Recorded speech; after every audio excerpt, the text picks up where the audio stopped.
I would give advice to people making laws. I would say that they really need to sit down and think about people. I think that politicians or people that are making law in Washington, D.C.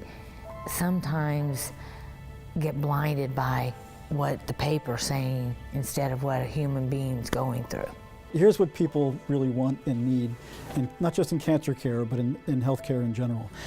They want to be engaged by a physician-led care team. They want to have access.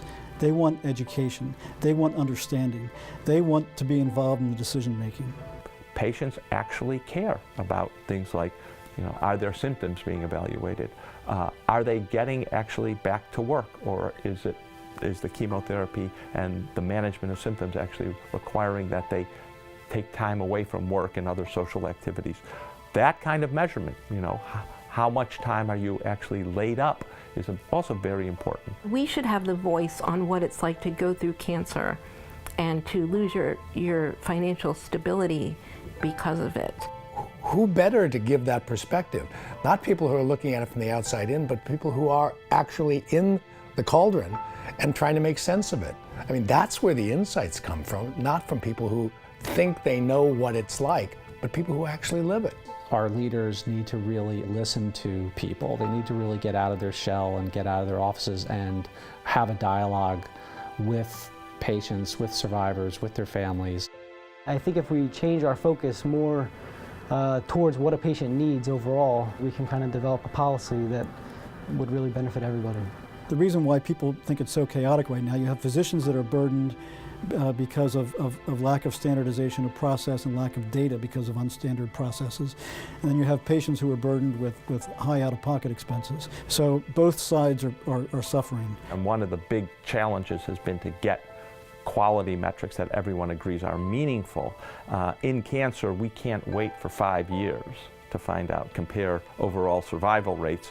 So we need some process measures to assure everyone that patients are getting quality of care. We need to shift from doing more and testing more and giving more expensive chemotherapy and seeing patients more frequently to assure doctors a margin, to focusing on what is important for the patient and what is the right treatment for the patient. And that requires a change in the kind of incentives we provide and how we pay for cancer care. It shouldn't be paid for doing things, it should be paid for caring for patients. People are people, they're not numbers, they're not statistics, they're not votes.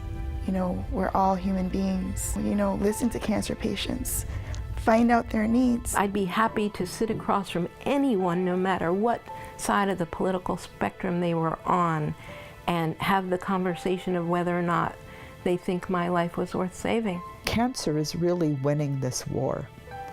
No matter what the doctors and NIH is doing, it's still winning. But we have to take care of our own. And what more important time than when they're sick? That's when they're the most vulnerable. That's when, if the United States has a care as a country about the people that pay the taxes that get spent, I can't think of a better place to spend those dollars than on their health.